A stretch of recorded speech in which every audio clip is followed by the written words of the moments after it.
Vamos a continuar en este Shabbat algo que dejamos comenzado en el Shabbat pasado, que es los estudios sobre el testimonio de Mateo. Estamos en el capítulo 1, tuvimos una introducción, quién es Mateo, cuál es su nombre, Leví, algunas evidencias que hay de que se escribió en hebreo los originales de este escrito. Comenzamos con el capítulo 1, con la genealogía del Mashiach.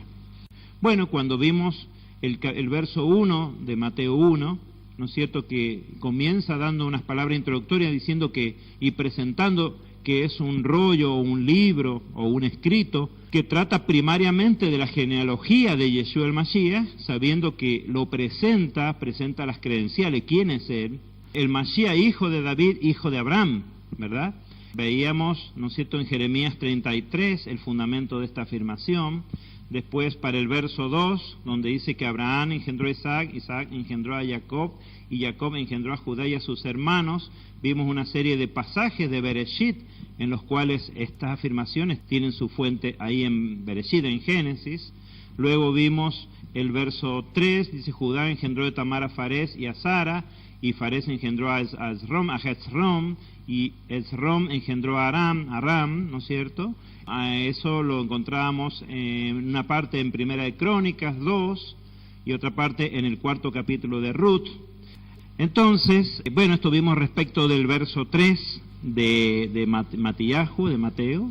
El verso 4 dice, y Aram, que es Ram en realidad, engendró a Aminadab, y Aminadab engendró a Naasón, y Naasón engendró a Salmón, de lo cual tenemos testimonio en Primera de Crónicas, capítulo 2, y terminamos hablando de estas mujeres extranjeras que se incorporan no solo a Israel, sino a la genealogía del Mesías, quienes, dice el verso 5 de Mateo 1, y Salmón engendró de Rahab a Booz, y Booz engendró de Ruth a Obed, y Obed engendró a Isaí, que vimos que eso está descrito en Ruth, capítulo 4, versos 21 y 22. Bien, con esto vimos, ¿no es cierto?, cómo se incorporan Ruth, la moabita, y Rahab, cananea, se incorporan a la genealogía del Mashiach.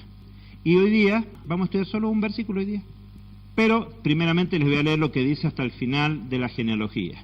Dice el verso 6, e Isaí engendró al rey David, y de la de Urías David engendró a Salomón, y Salomón engendró a Roboam, y Roboam engendró a Abías, y Abías engendró a Asa, y Asa engendró a Josafat, y Josafat engendró a Joram, y Joram engendró a Usías, y Usías engendró a Jotam, y Jotam engendró a Acaz, y Acaz engendró a Ezequías, y Ezequías engendró a Manasés, y Manasés engendró a Amón, y Amón engendró a Josías, y Josías engendró a Jeconías y a sus hermanos en el tiempo de la deportación babilónica. Si nosotros simplemente leyéramos esto así, sin hacer referencia al origen de donde esto viene, es una lista que uno dice, bueno, ¿esto para qué? Por eso hemos tomado esta tarea de ir viendo de dónde viene cada punto, ¿sí? Y hoy día nos vamos a detener en el verso 6, que dice, e Isaí engendró al rey David, y de la de Urías David engendró a Salomón. Bien, entonces vamos a detener un poquito a estudiar este verso. ¿Qué dice? La primera parte del verso, e Isaí engendró al rey David.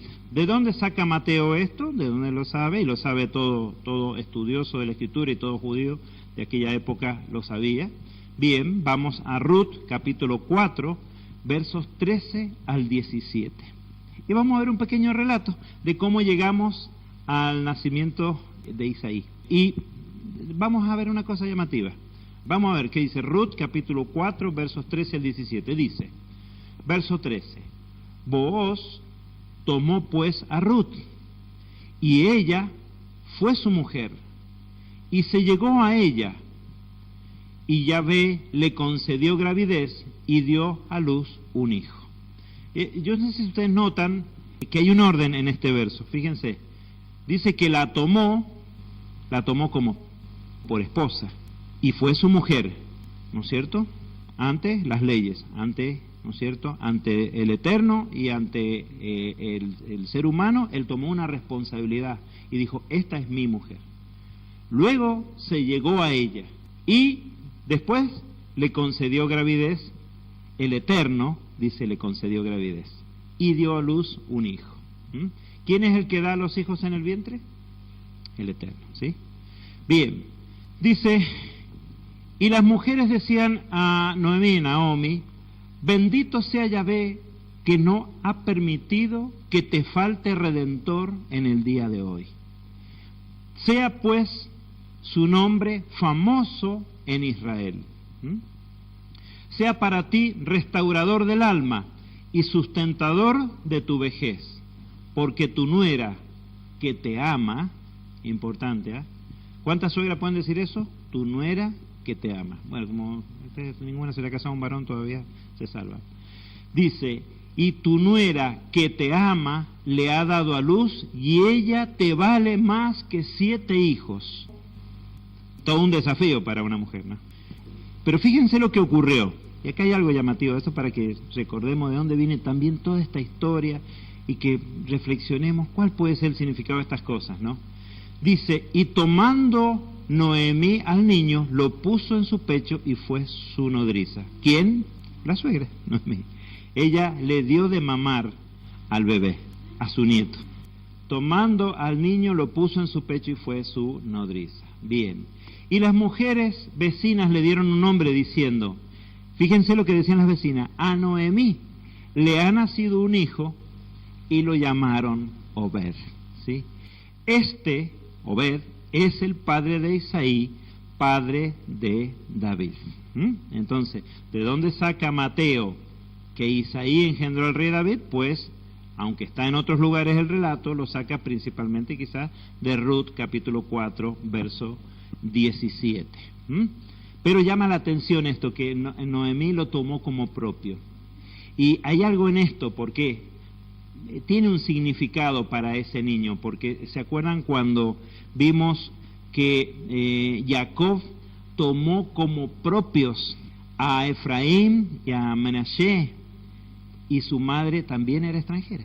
Entonces hay algo acá, en que el abuelo, bueno, como la mamá es extranjera, aunque ella ha hecho un proceso de conversión, igual el abuelo asume una responsabilidad para que ese niño sea formado en los caminos del Eterno. ¿Se dan cuenta? Todo esto estamos viendo cómo la Escritura enseña sobre el tema de la familia. Esto es muy, muy profundo. Entonces, bueno, se casó con una extranjera, pues yo, inclusive en ese acto de amamantarlo, de ser nodriza del niño, quién sabe por qué razón, ¿no es cierto? Quizás hubo necesidad. Pero además toma ella una relación íntima, casi de madre, con ese chico que es hijo de una mujer extranjera. Aunque su nuera la ama, le es mejor que 7 hijos y todo eso, ¿no es cierto? Pero hay algo especial en eso, ¿no? Entonces, para que nosotros tengamos en cuenta. Esta mañana hablábamos también de qué manera Isaac puso un empeño especial en Esaú, porque aún lo vio que había salido con el instinto cazador, pero que se suponía que él era el heredero espiritual de la familia. Entonces puso un empeño especial sobre él. Bueno, finalmente el Señor ya tenía otros planes.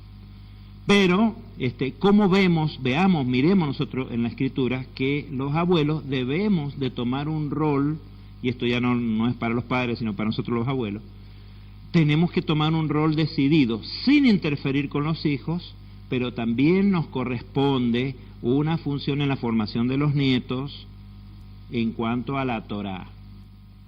Como lo hemos visto, que Abraham se dice que bien pudo haber sido formado por su tatarabuelo Shem, ¿sí? Y por también otros de la descendencia que vivían todavía, abuelos, bisabuelos, tatarabuelos, vivían. Entonces, desde el principio de la Escritura nosotros vemos que la familia funciona como una unidad, no tanto horizontal, sino también vertical, ¿no es cierto?, que funciona, que hay responsabilidad, quiero decir, sobre la descendencia. Desde que se comienza a obedecer, que se sabe que eso va a influir sobre las generaciones, pero después también en forma práctica, cuando nacen los niños, y respetando la tarea de los padres, por supuesto, pero también uno, que cuando tiene oportunidad, le transmite algo de la herencia espiritual al nieto. Y quién sabe si podamos transmitir algo a los bisnietos. El Señor lo sabrá. Bien, entonces decíamos que ahí completa, digamos, la fuente de que Isaí engendró al rey David, ¿sí? Y vamos ahora a la segunda parte. Y de Urías, David engendró a Salomón.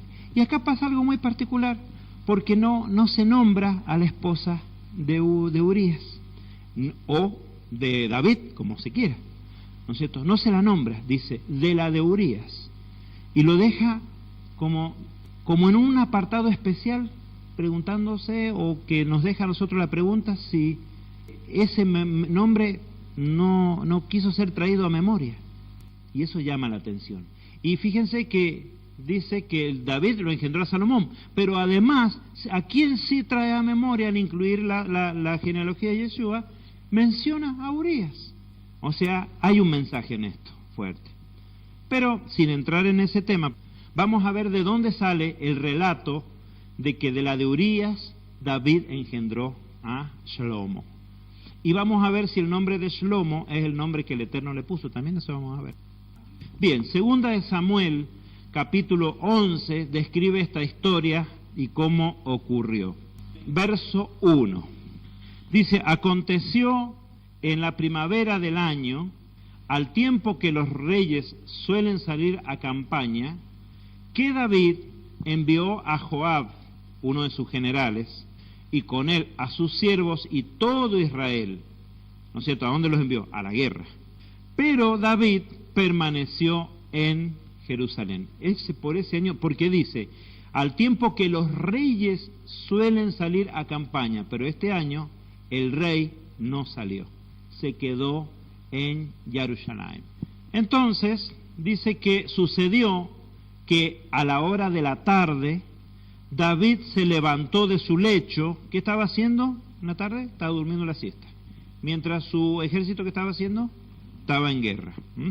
Entonces, vemos un momento especial de la vida de David. La vida de David no fue así. Estamos viendo desde el principio del relato un momento especial en la historia de David. Y sucedió que a la hora de la tarde David se levantó de su lecho y se paseaba por el terrado de la casa real, o de la casa del rey, dice en el texto hebreo.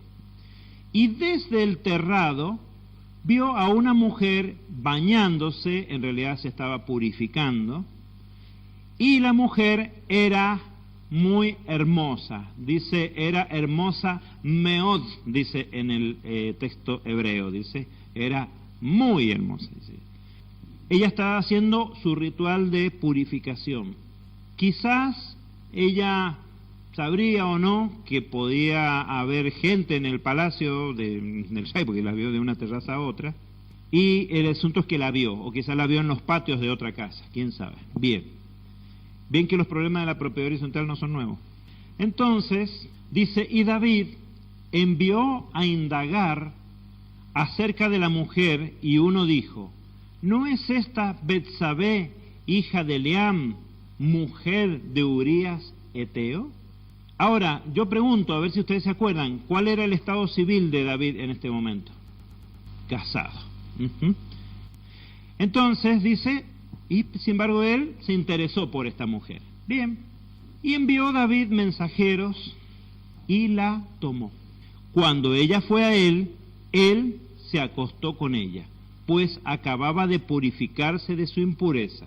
Después ella volvió a su casa. ¿Qué significa todo esto que está diciendo?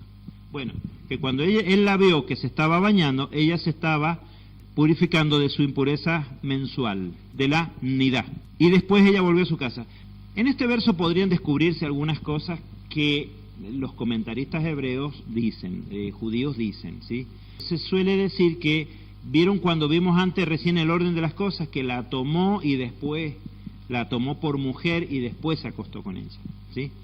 Bueno, acá dice también lo mismo, dice que primeramente la tomó por mujer, no entendemos cómo, y luego, cuando ella fue a él, se acostó con él. O sea, vamos dos pasos ahí. Ahora, ¿qué se dice? ¿Qué se comenta en los comentaristas? Y bueno, dicen que cuando iban a la guerra los varones dejaban una carta de divorcio a su esposa. Si morían no había problema, porque, bueno, ella quedaba viuda, pero si desaparecían, cosa que suele pasar en las guerras, que alguien simplemente murió y fuera de la vista y nadie sabe qué le pasó y simplemente desaparece, entonces para dejarle ella libertad de rehacer su vida, le dejaban ya una carta. Esto es un hecho. Si es el hecho de acá no lo sabemos. Si volvía, claro, la carta, o no sé cómo resolverían legalmente eso, pero bueno. Se comenta que existió en algún momento esa costumbre, no sabemos si es en este momento, y que esto que David primero dice que la tomó y después se acostó con ella, bueno, pues puede hablar de eso. Sin embargo, más adelante vamos a ver que dice que al Eterno no, esto le pareció mal. Puede ser porque tomó a una mujer casada, o bien podría ser porque él estaba casado. O sea, de cualquiera de los dos modos. Después ella, dice el verso, volvió a su casa. Y la mujer concibió y mandó a informar a David diciendo, he concebido. O sea que esto fue tremendo. Bueno, claro, se dice, no, porque esto es quizás fuera improbable, porque la mujer tendría que esperar al momento de su ovulación en el mes, que es más improbable, pero no es improbable que conciba tampoco inmediatamente después de haber pasado su tiempo de purificación. Sabemos que la instrucción para la purificación es de 7 días después que terminó, o sea que habían pasado ya unos días. Conociendo la Torá se entiende bien esto, ¿no es cierto? Cómo es el mandamiento. ¿Ven cómo a partir de un verso de Mateo tenemos que meternos profundo para ver qué pasó? ¿Por qué no se nombra a una persona? ¿Por qué se nombra a otra? ¿Sí? Entonces David encargó a Joab diciendo, tráeme a Urías Eteo. ¿Quién es Joab? ¿Se acuerdan? Lo leímos en el primer verso, que dice que envió a su general Joab a la guerra, con todos los siervos y todo Israel, dice. Entonces le mandó un mensaje a ¿quién? A aquel general, a Joab, tráeme a Urías Eteo. Así que Joab envió a Urías a David. Bien, entonces la historia ahora nos da la oportunidad de conocer quién es este Urías.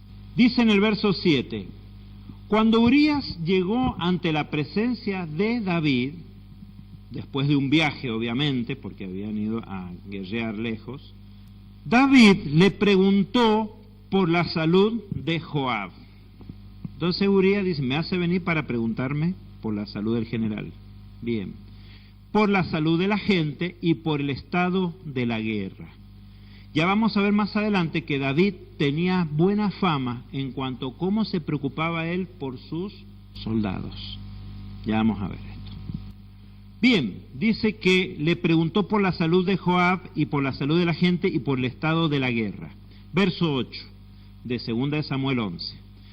Después dijo David a Urías, desciende a tu casa y lava tus pies.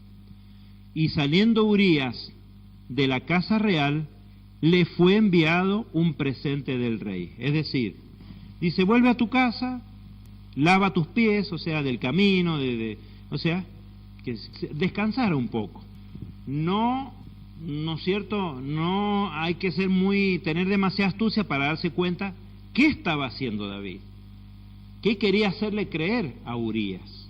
Quería que él pasara un tiempo descansando con su esposa y que después pensara que ese hijo que ella estaba esperando era de él.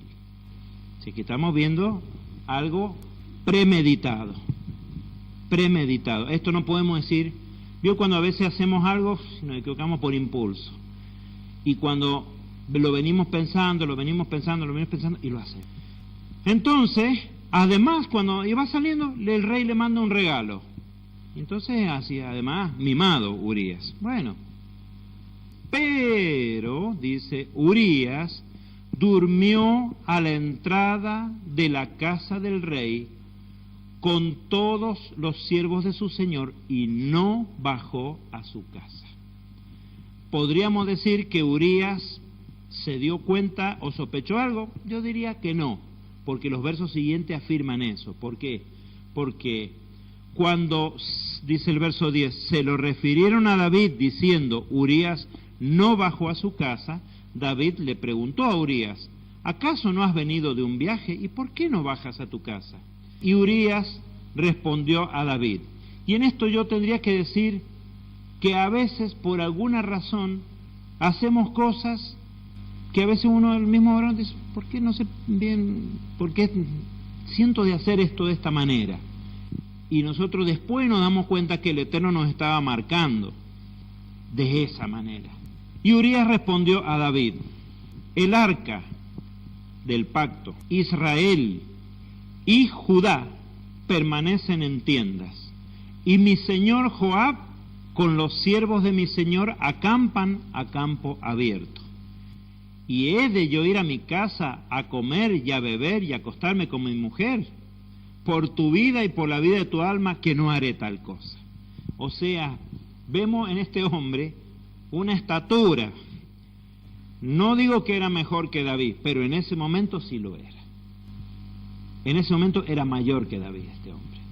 Y se dan cuenta ustedes por qué quedó registrado en la genealogía de Yeshua, como un ejemplo tremendo a seguir. Y por qué, ya vemos, no queda registrada su esposa Betsabé hasta ese momento. Bien, pero sigue la historia. Y dice, y David, en el verso 12, y David dijo a Urías, quédate aquí hoy también, que mañana te dejaré ir. Así pues, Urías se quedó en Jerusalén aquel día y el siguiente. Y bueno, no vayas a tu casa, quédate aquí. Que empezó a pensar que hacía David. Verso 13. Después David lo mandó a llamar y comió y bebió ante él e hizo que se embriagara. Pero al anochecer fue a acostarse en su cama con los siervos de su señor y no bajó a su casa. ¿Cuál fue el intento de David? Tal vez estando embriagado, estando borracho, estando pasado de copa, pasa de largo y sigue hasta su casa. Porque evidentemente estamos hablando que vivían al lado, digamos así. Era ahí nomás, no era que tenía que viajar mucho hasta su casa. Si la vio a Betsabé es porque vivían al lado, ¿no? Del palacio. Bueno, tendría que caminar un poquito y ya estaba. Y así todo no bajó a su casa. El Eterno está interviniendo en esto. Llegada la mañana, David escribió una carta a Joab que envió por mano de Urías. Y le mandó una carta, ¿no es cierto?, por mano de Urías. Y las cartas se mandaban cerradas. Y un siervo fiel jamás iba a abrir la carta, ¿no es cierto? Además, probablemente fuera, no sé si ya en esa época se usara el lacre o alguna forma de sellar la carta, cosa que el que la recibía pudiera tener certeza que esa carta no se había abierto. Entonces, dice, llegada la mañana, David escribió una carta a Joab que envió por mano de Urías, ¿sí? Bien, y en la carta escribió diciendo, poned a Urías al frente en lo más recio de la batalla y retiraos de él para que sea herido y muera. Una instrucción específica de que se lo hiciera morir.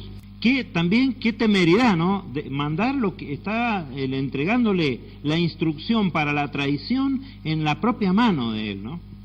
Verso 16. Así que cuando Joab asediaba la ciudad, asignó a Urías el lugar donde sabía que estaban los hombres más valientes. Y los hombres de la ciudad salieron y lucharon contra Joab, y cayeron algunos del pueblo, de los siervos de David, y Urías Eteo también murió.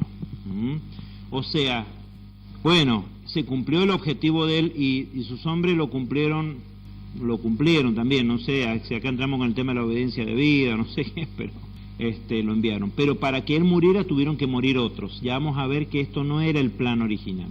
Bien, y Joab hizo comunicar a David todos los sucesos de la guerra. ¿Qué le hizo comunicar? Vamos a ver, fíjense cómo dio la instrucción Joab, hasta dónde llegaba la fidelidad, que aun que el rey le estuviera mandando algo que era dudoso en su ejecución, si estaba bien o mal, igualmente lo hacían. Y le hizo comunicar a David todos los sucesos de la guerra.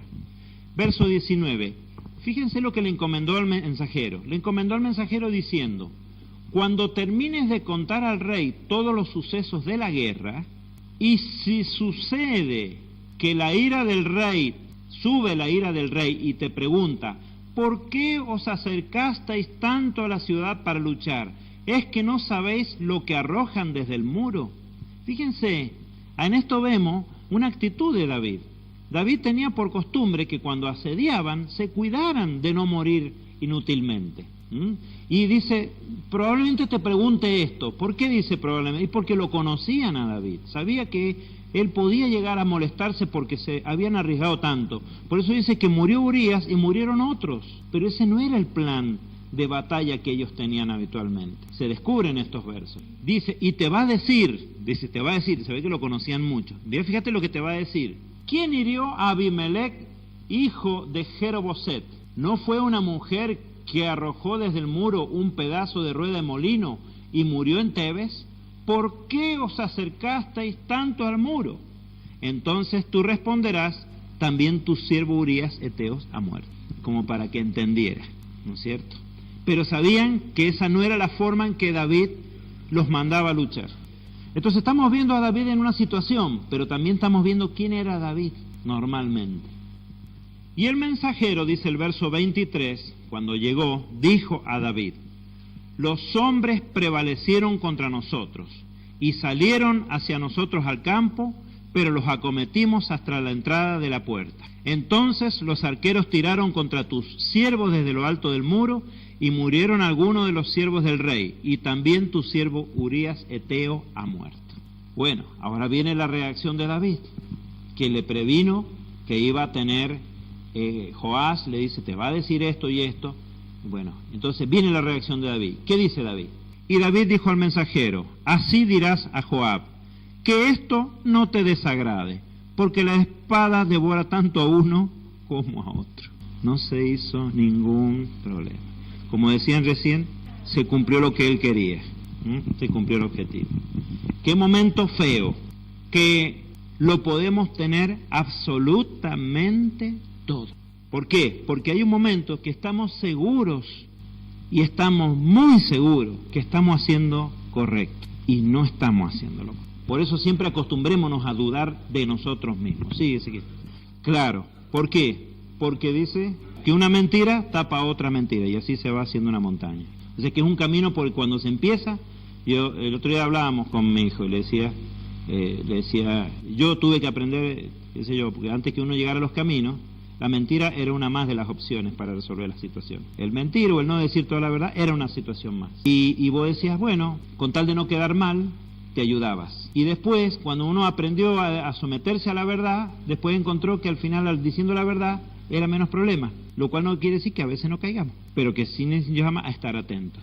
¿Y por qué puede ser que caigamos? Y de nuevo, porque estoy seguro que estoy haciendo lo correcto. Y no es así. Bien, refuerza tu ataque, le dice al mensajero, contra la ciudad y destrúyela. Y tú aliéntale, o sea, le dice, dile a Joab, refuerza tu ataque contra la ciudad y destrúyela. Y tú, al mensajero, aliéntale a que lo haga.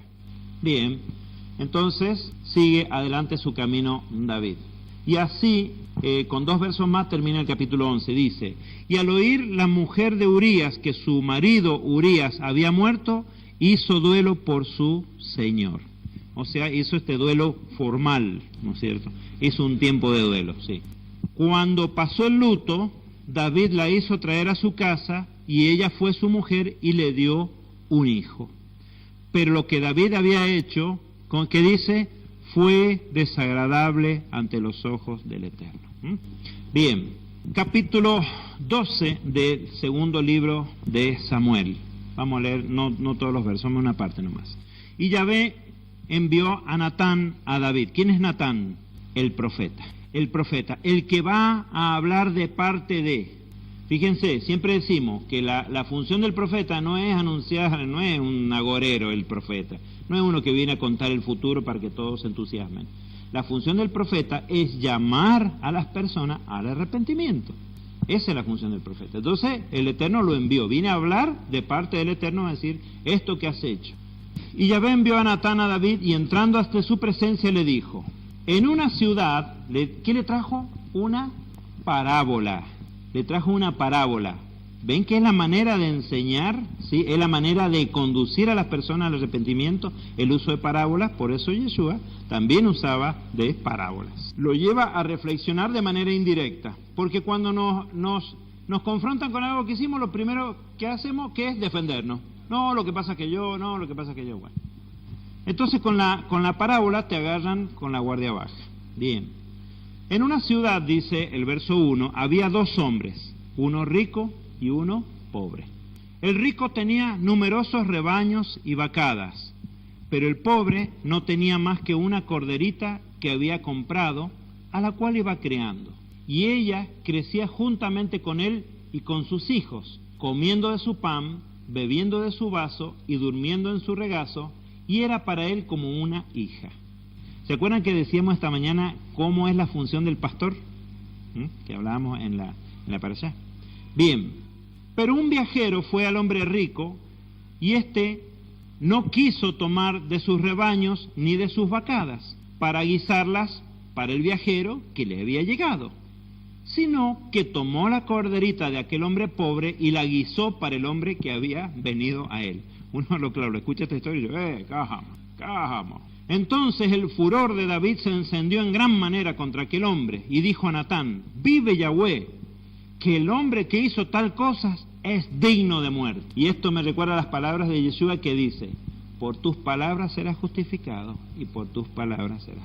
Y esto haciendo referencia a cómo a veces opinamos de las cosas. Por eso siempre que escuchemos historia, ¿qué aprendemos de esto? A ser prudentes para opinar, porque a lo mejor nos estamos condenando a nosotros mismos. Meditemos antes de hablar, lo cual no quiere decir que si somos dignos de un problema no lo tengamos que reconocer.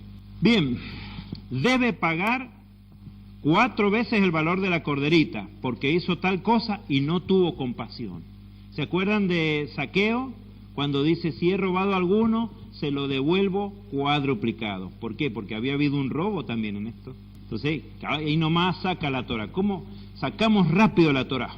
Bien, entonces le dice Natán a David, en el verso 7, tú eres ese hombre.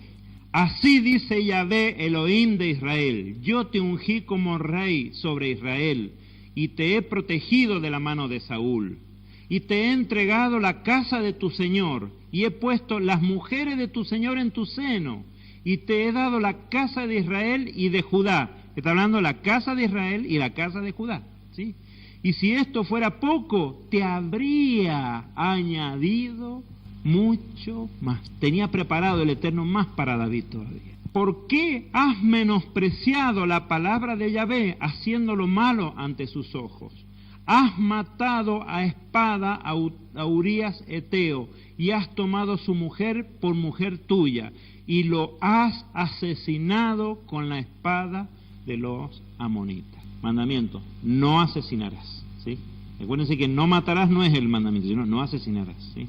Bueno, si empezamos con la lista acá, la codicia, ¿sí? El mentir, el adulterio, bueno, la parábola además habla de robo, claro, el autor intelectual, como se dice hoy en día. Bien, y también deshonró la casa de su padre, todo, porque cuando hacemos una macana, no quedamos mal solos nosotros. Por eso decíamos esta mañana, tengamos sentido generacional de las cosas. Cuando yo hago algo mal, sí la gente va a hablar mal y después de hablar, sí, y este es el padre de aquel, y este es el hijo de aquel, todos quedan mal. No fue que, ay, me agarró de sorpresa del pecado y pequé. No, venía ya yo con un descenso espiritual. Por eso decíamos al principio, que mientras el pueblo estaba en guerra, él estaba durmiendo, y Urías vino y dice, mientras estén en guerra, yo ni pensar en ir a mi casa a dormir. Urías estaba en un momento espiritual, estaba en lucha. Entonces, ¿dónde tenemos que estar?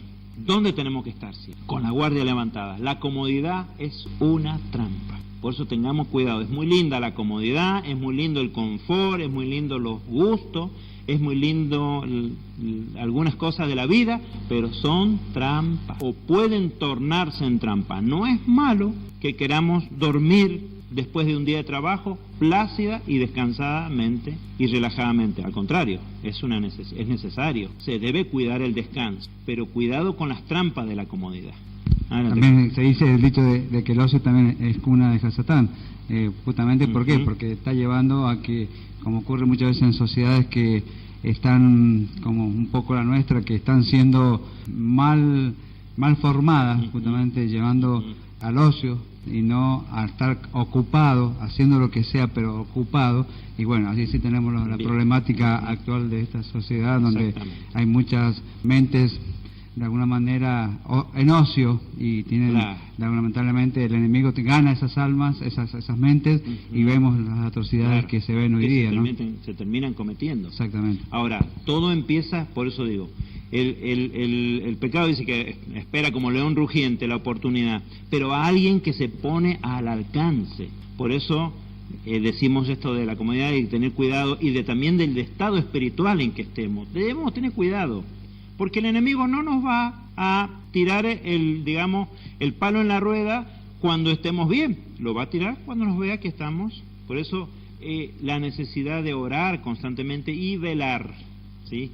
Y velar, y estar en ese como decimos, ese batallar diario, que eso es lo que viene a colación de lo que decía José en el estudio de esta mañana. Claramente, que decía, ¿no es cierto?, que en el tiempo de relajarse, ahí hay un peligro, ¿no es cierto? Y es lo que le pasó a David. Se relajó, se quedó, y en ese momento la transgresión vino.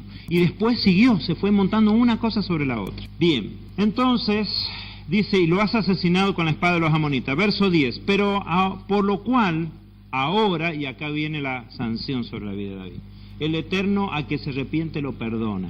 Pero Él va a mantener, y eso es lo que vamos a ver ahora, hasta dónde llega a veces las consecuencias de lo que pasa, ¿sí? Por lo cual ahora no se apartará de tu casa la espada, por cuanto me has despreciado. ¿A quién ha despreciado? Al Eterno, al que le dio todo. Dice, y has tomado la mujer de Urías Heteo para que sea tu mujer. Entonces el Eterno está diciendo que la mujer es la de Urías. O sea que lo del documento de divorcio podía ser un documento en espera no válido hasta que no hubiera alguna noticia de real desaparición. Entonces era la mujer de Urías la que tomó. Dice, para que sea tu mujer. Así dice Yahvé, he aquí yo hago levantar el mal contra ti desde tu propia casa. Tomaré tus mujeres delante de tus ojos y las daré a tu prójimo, y él se acostará con tus mujeres a la vista de todos.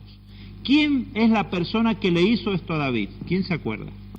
Uno de sus hijos tomó por concubina a sus esposas. Bien, sigue la historia, vamos a apurar porque se nos va un poquito la hora. Dice, pero como en este asunto has blasfemado grandemente de Yahvé, el hijo que te ha nacido ciertamente morirá. Y Natán regresó a su casa, y Yahvé hirió al niño que la mujer de Urías había dado a luz a David, y se agravó. Y David rogó a Elohim por el niño, y ayunó David y se retiró, y pasaba la noche acostado en el suelo. Al séptimo día aconteció que el niño murió, y los siervos de David temían informarle que el niño había muerto, pues se decían, he aquí, cuando el niño estaba vivo, le hablábamos y no quería oír nuestra voz. ¿Cuánto más se afligirá si le decimos que el niño ha muerto? Pero otra vez nos sorprende David. Pero viendo David que sus siervos susurraban entre sí, David comprendió que el niño había muerto y preguntó David a sus siervos, ¿ha muerto el niño? Y ellos respondieron, ha muerto. Entonces David se levantó del suelo, se lavó, se ungió y cambió sus ropas, y entrando en la casa de Yahvé se postró. Luego fue a su casa, y cuando pidió, le pusieron comida delante y comió. Y sus siervos le dijeron, ¿qué es esto que has hecho? Mientras el niño vivía, ayunabas y llorabas, pero cuando el niño murió, te has levantado y has comido pan. Y él dijo, mientras el niño estaba vivo, yo ayunaba y lloraba porque decía, ¿quién sabe si Yahvé se compadecerá de mí y el niño vivirá? Pero ahora que ha muerto, ¿para qué he de ayunar? ¿Acaso podré hacerle volver de nuevo? Yo voy a él, pero él no volverá a mí. Qué tremendo el mensaje eso. Yo voy a él, pero él no volverá a mí. Y David consoló a su mujer Betsabé, luego fue a ella y durmió con ella y dio a luz un hijo y lo llamó Shlomo. Y Yahvé lo amó. Antes que vamos con el siguiente verso, vamos a detener un poquito en esta reacción de David. Mi pensamiento, mirando, les transmito, ustedes pueden compartirlo o no, es que realmente hubo una oportunidad para ese niño, pero David todavía no estaba completamente arrepentido. Y si lo hubiese estado, quizás hubiese cambiado la historia. pero él no estaba totalmente arrepentido, siguió adelante el castigo. Y todo lo que se le anunció que iba a ocurrir vino para que él llegara a un completo arrepentimiento y genuino arrepentimiento delante del Eterno. Entonces, esto también nos llama a nosotros, que el hecho de que a veces hayamos zafado de las consecuencias de lo que hicimos, que no nos haga confiar que fuimos perdonados si no nos hemos arrepentido. El hecho de que hayamos zafado del castigo significa que todavía hay trabajo de parte nuestra, no que ya no lo hay. Nunca confundamos eso, nunca confundamos eso. A veces el Eterno nos dejó pasar una, pero peor error que podemos cometer es pensar de que el Eterno nos está habilitando para seguir por ese camino. Nunca pensemos de esa manera, porque cometeríamos un grave error. Bien, y Yahweh lo amó. ¿Y él lo llamó? ¿Cómo lo llamó a su hijo? Shlomo, Salomón. Pero el Eterno no le había dicho que lo llamara así.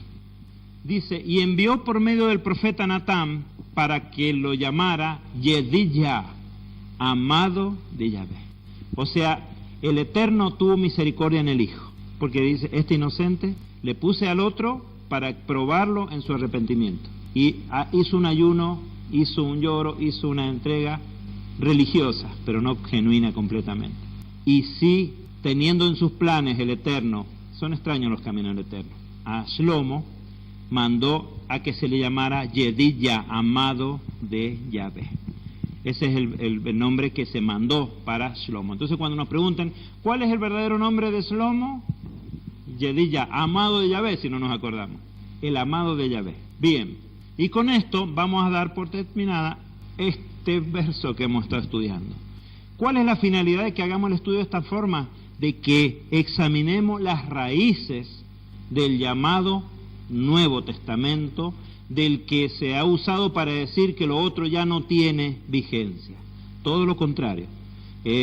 Los textos del Pacto Nuevo están profundamente arraigados en el resto, en el Tanaj. Y es imposible que podamos separar una cosa de la otra. Es asombrosa la teología, lo que ha pretendido lograr hoy en día, diciendo aquello pasó y esto es lo nuevo y lo demás queda perimido, queda abrogado. No es así y no puede serlo de manera alguna. Bien, solamente nos detenemos en este comentario para reafirmar lo que hemos visto pero montones de veces. Bien, y con esto nos hemos detenido en el verso 6 del capítulo 1 de Matíyahu. ¿Sí? Amén. Bien, vamos a ponernos de pie y vamos a entregar este Shabbat que acaba de concluir a nuestro Padre. Gracias por lo que